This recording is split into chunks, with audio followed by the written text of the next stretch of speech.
Life is for the living, but cost of living want to kill the living.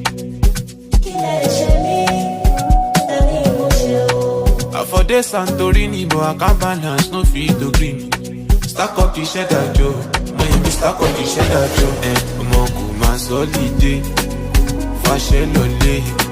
Timba gba wire, I'm a money no aje. Omoku ma solide, no be today. 100 BTC, what you do for me now?